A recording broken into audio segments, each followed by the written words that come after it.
In this video I'm going to run through what I'd bring on a typical overnight camp here in Ireland. Now we have a very wet climate, very changeable weather conditions.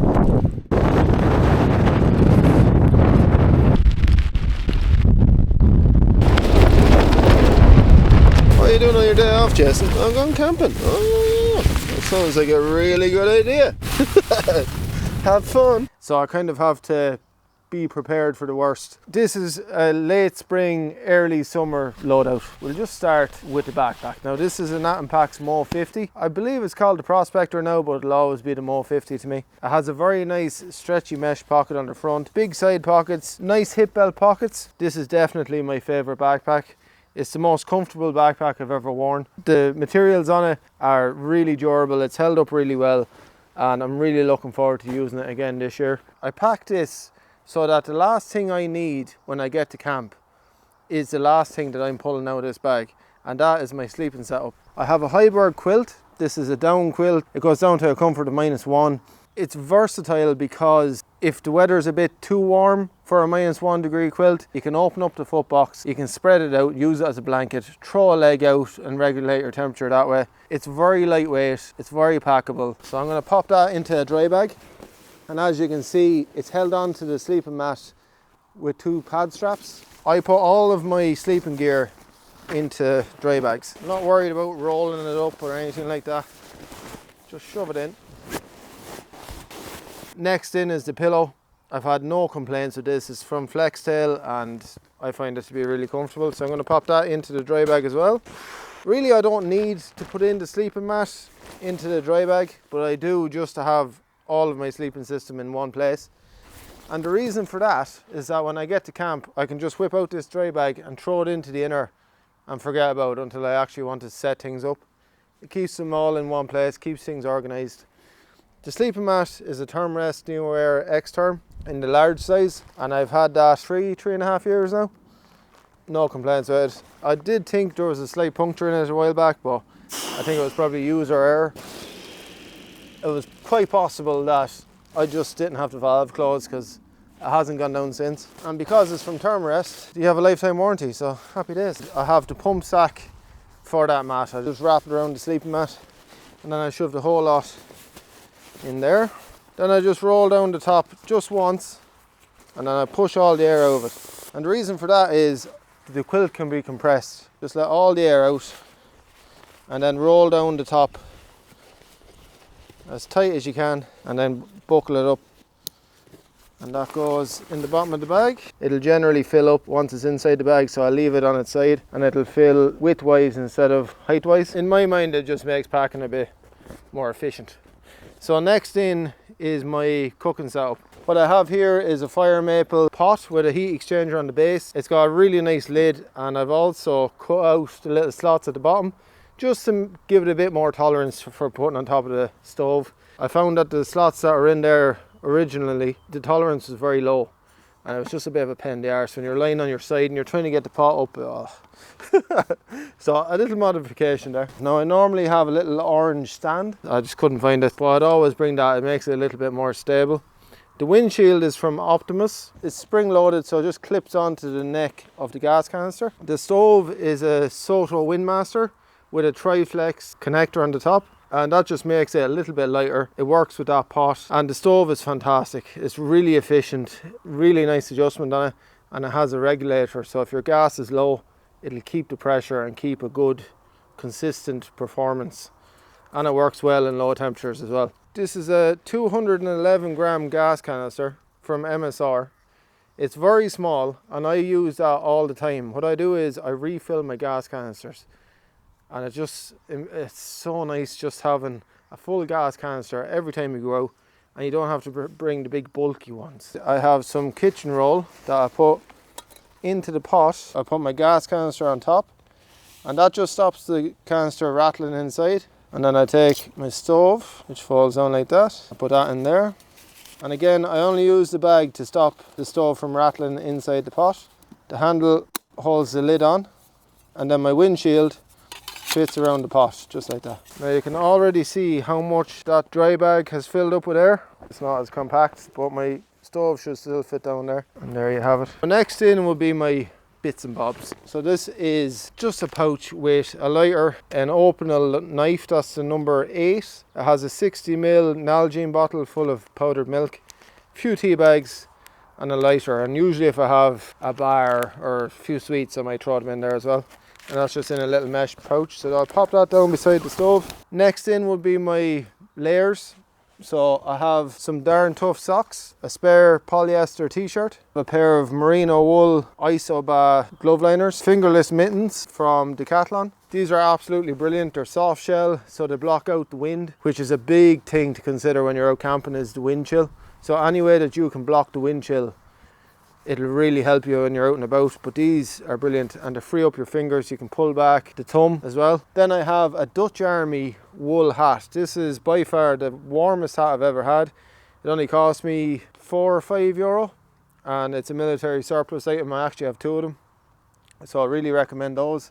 And I just happen to have a Rab down jacket. Now I'm very sure that the Decathlon MT100, I think it's called, their down jacket will be very similar to this, but this is just what I have. Does the job. Down jacket, really like it, really good quality and all that jazz, but probably could have got away with the Decathlon one. I'll put them in as I feel I need them when I get there. So the down jacket, I can throw that in the bottom. Actually, I won't put that in the bottom, because sometimes when you're setting up your tent it can take a bit longer than you thought and it might get cold, so I'll leave that for the top. So I'll put in the socks and the shirt, then I'll put in my hat, I'll put in the gloves. Sometimes I leave a pair of gloves in my hip belt pocket in the winter months. Just if you're setting up your tent, it might be nice to put something on your fingers just to cover up, you know. You know, your fingers get really cold that they're stinging. Oh. So down jacket in last. It doesn't really matter, it's not a big bag to go through, but I just try and make life a little bit easy for myself, and I just roll down and squeeze all the air out of it. My pot and all that jazz that's down there, you can see the little mesh bag at the front, so I'm just going to pop that on top of the pot. Next in would be the electronics. This is a 20,000 milliamp hour power bank from Nightcore. It's their Summit 20,000. It has a USB-C and a normal USB connector on it. It's carbon fibre, works well in low temperatures and that. I have a little USB-C cable that's magnetic, so I'll pop that in. And I usually bring a normal USB-C cable just as a backup. I also have 2 lead lenser ML4s. Now I use these, one inside the tent and one outside the tent on a trekking pole, and these do the job. They're nice and lightweight. They are a little bit pricey, but they're very durable, so hopefully they'll last a very long time. I also have a Nightcore NU27, really nice lightweight head torch. I won't put that into the dry bag. I'll pop that into my hip belt pocket, because you never know, you might get held up on the hike and you might end up hiking in the dark. It's just nice having a head torch to hand. Anything else I can think of I'll throw in there, you know, if I have other cables for my phone or whatever. So I'll just pop that in there. That goes on top of the sleeping setup. Now there is one thing missing from this setup that you may have noticed, is that I don't have any food. Now if I had food I'd probably put it in before the electronics, but I don't have any. This is just kind of a base weight loadout. So normally I'd have dehydrated meals or an army ration pack, something like that. But I will put in my cup. Now this is a Primus insulated cup. I think it's stainless steel, and that's been here, there and everywhere with me. I would bring a lighter weight cup, but it just doesn't keep the tea warm for long enough, especially when I'm setting up cameras and all that. So I'll pop that in beside the electronics. I have a long-handled titanium spork. I also have a folding spork, but it's whatever one I can find. That's the one I end up bringing. So I'll just shove that into the bag just anywhere. This is just a pouch with a hand warmer, just in case, some insect repellent and extra tissues if I need them. Just in case, you know, you might get the scuts. So that should fit inside my cup. Alright, so that just goes in there, and I'll put that back where it was. A midge net. Now I could put that in the hip belt pocket, which I probably will, just in case I get to where I'm going and there's just swarms of midges. I've never used that head net, because I normally try and pitch where there might be a bit of a breeze just to keep the midges down. Next in is the medical kit. Nothing fancy, a few plasters, one bandage, some burn cream. Probably the most important things in here: purifying tablets, just in case I need them, Compeed for blisters, repair kit for my sleeping mat, and there's some tenacious tape. If I rip my down jacket, I can use it to patch it up, or my quilt or whatever I need. A trowel for digging cat holes, I'll leave that in the outside pocket there. Tissues and some hand sanitizer, just in case you need them. I have a Garmin 66i. I have all the maps on it. I'm paying for the subscription, so if I have no signal on my phone, once this can see the sky, I'll be able to contact home and let them know that I'm okay. It also has the SOS function on it, so if I get into bother when I'm out on my own, I can press it and Garmin will organise a mountain rescue to come out and give us a dig out. But I'd be hoping that I'd never need to use that, but yeah, really happy to have that. If nothing else, it's peace of mind. So I'll clip that onto the outside of my backpack. And if I'm going away from my backpack for any reason, say I have the tent set up and I'm going off to get some water, I'll clip that onto my belt loop, because there's no point me having that on the backpack sitting at the tent when I'm down at a lake and I slip and break my ankle or something. So I always try and make sure that that's on me. Now, if you've been watching the channel for a long time, you'll notice that I don't use water filters too often. I normally just scoop the water out of the lake and boil it. But for the hotter months of the year, it's nice to have a water filter so you can grab water and drink it on the go. This is a Hydropack Flux bottle. It's a 1 litre capacity, lifetime warranty on it, really nice quality.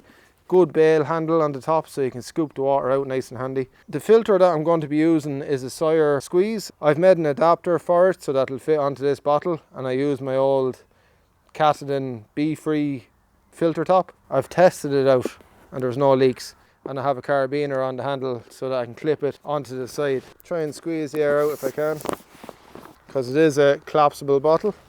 The other bottle that I'll be using is a Hydropack Seeker bottle. This is a 2 litre bottle. It's compressible again, and it's just for extra capacity. If I do need to hike away from a water source, I can fill this up and I'll know that I'll have plenty of water to do me for the night. It is a little bit more tricky to fill this than the other bottle, but it does the job. There's a handle on the back. I just found it to be a little bit awkward to use. But that's that. Carabiner on that as well. I won't clip it on at the moment, but it's on there. And on the strap of my backpack, I always keep a smart water bottle. It's 600 mils. The reason I use these bottles is the plastic on them is very durable, and it's a nice size to fit in there. And I'll have that full when I'm leaving the house, and I'll use that for the first part of the hike, just to have water on the go, you know, straight away. And then I'll try and find a water source as I'm hiking. Normally I look at the maps before I go and just familiarise myself with where the water sources are going to be. On the other side, I'm going to pop in a Crazy Creek Hex 2.0 chair. It's very durable, weighs about 500 grams. If you have a bad back and you don't really want to carry a chair, I'd recommend bringing this, because it'll take a lot of strain off your lower back, and I've just found it to be fantastic. You can use it as a kneeling pad as well. So I have another video on this if you want to check it out. I'll leave a link in the description below. But I normally put that on the outside of the bag, just in case I want to have a break on the hike. I can grab it easy. And if it's going to be raining, I'll put this into a bin bag and just wrap it up just to keep it dry. So I'll put that in there. Now in with that, I'll put in my trekking pole. I always bring 2 because the next morning I'll use 2. Whereas when I'm hiking, I only use 1 because I obviously have a camera in my other hand. But I always bring 2 with me. So it's nice to have 2 for those really dodgy sections. They're lecky, nice cork handle on them, really nice grip, and the strap does not move. I've set that when I bought it, haven't looked at it since. And that'll just fit down beside my chair. I have a selection of tent pegs. They're all the same sort of design. I used to try out different tent pegs, but I've settled on these as being the best for 95% of situations. And if I need a little bit more security, I can double peg if I need to. Now I have Easton pegs, which are by far the best, but they're definitely the most expensive. I also have 3FUL pegs, which are very similar, and Big Sky International pegs. I'll probably bring 4 extra pegs than what I need, just for double pegging if I need to. Other than that, I'll just make do with what I have, because I've carried a lot of extra weight in tent pegs just to be on the safe side that I've never used. I'm going to pop those inside the bag just to be extra sure that I'm not going to lose them. These are Berghaus waterproof trousers, nothing fancy, full length zip so I can get them over the boots. It means I don't have to take my boots off on the trail. And I leave those in the bottom of the bag. There's a pocket here. They say it's like a trash pocket where you can put your litter and all that into, but I like to put my waterproofs in there because it means I can reach around and just grab them if I need them. I love that. My waterproof jacket changes from time to time. This one is a Corinthia jacket for the Dutch Army. It's a Gore-Tex lined, it has the pit zips and all the features you want. It has a nice big hood on it. It's very comparable to my RAB jacket, but it costs a lot less and it does keep you dry. I've tested it.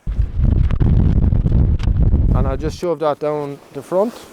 And again, it's just for easy access. I don't want to be going into the backpack when the weather's beating down on me, sort of thing, you know. I want this sealed up and everything safe, because if you're out on the side of a mountain and you're opening up your backpack, something could fall out.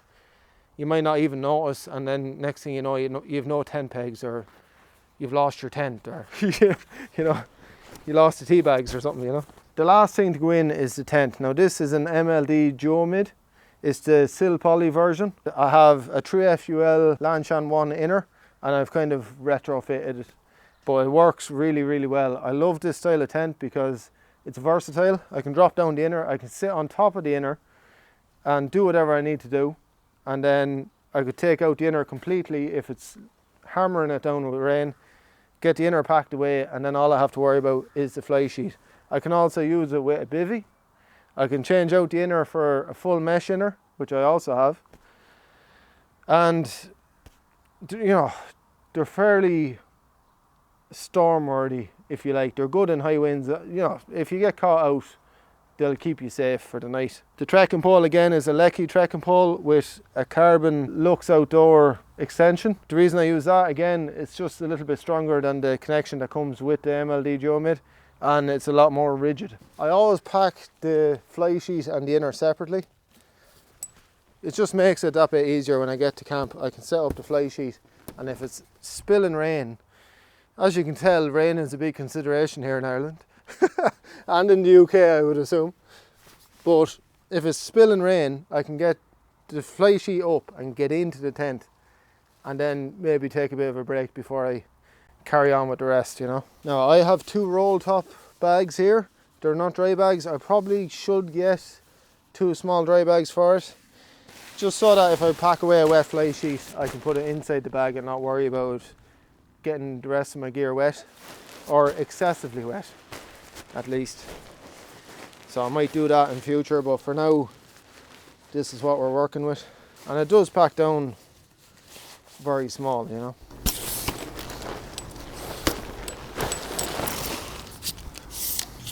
No, I don't roll up the fly sheet or anything like that. I just shove it into the bag, especially on the side of a mountain and it's blowing a gale. You don't want to be worrying about rolling things up.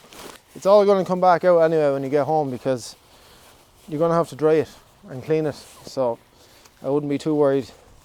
Just get it into the bag as best you can. I'm just going to pop these in with the rest. Now the bag that they're in is a Hilleberg Solo footprint bag. It's just the biggest bag I had that would fit 10 pegs. So yeah, that's what they're stored in. As you can see, this is the outer, that's the inner. It packs down pretty small, and I like to have them separated. So the inner will go in first, and this will fit in just on top.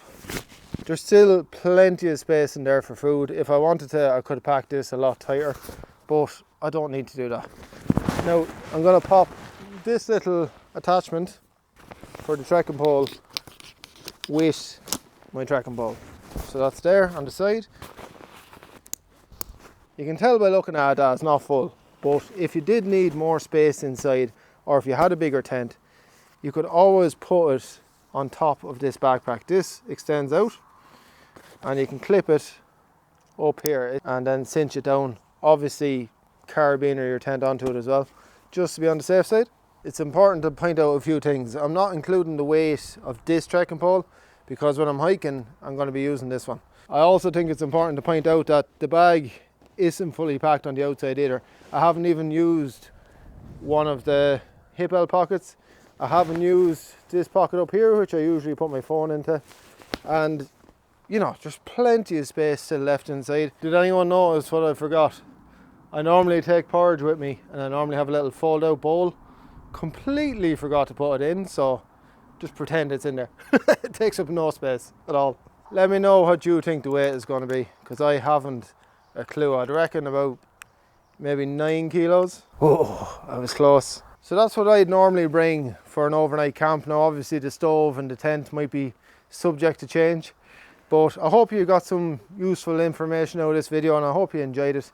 And sure, you might stick around and join me for the next one, and I'll see you then.